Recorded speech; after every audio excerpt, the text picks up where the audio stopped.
Narito na nga at inilabas na ang interview ng Don Bell sa TV Patrol, kung saan kitang-kita nga ang pagka-supportive ng bawat isa at talaga nga namang inuna pa ni Donnie na sabihin ang kanila mismong love team teleserye na Can't Buy Me Love kesa sa kanyang movie.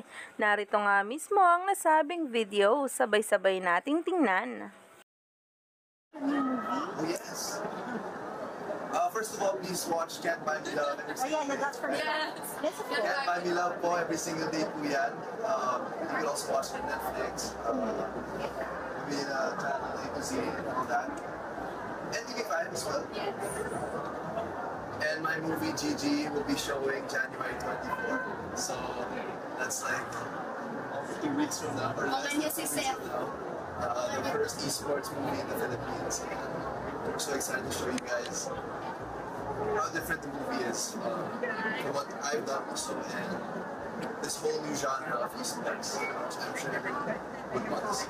Thank you guys. Abangan niyo po yan. This January 27. 27. Magkita-kita po tayo dyan.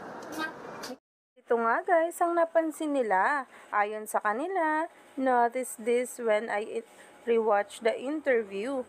Pinagpo-promote ng solo project pero inuna i-promote ang Can't Buy Me Love, their love team first, and then celebs with solo projects ng Don Bell.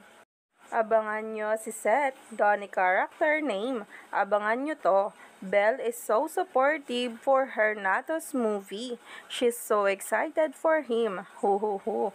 And the way she nods. Hi, #1 cheer ni Donato. #DonBell.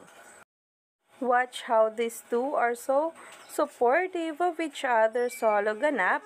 Belle telling everyone to watch out for Seth, and Donnie announcing Belle album #DonBell. Grabe na nga talaga ang suportahan na meron sa dalawa. Kaya naman, stay tuned lang tayo at huwag nang magpahuli pa sa bawat paayuda galing sa Don Bell.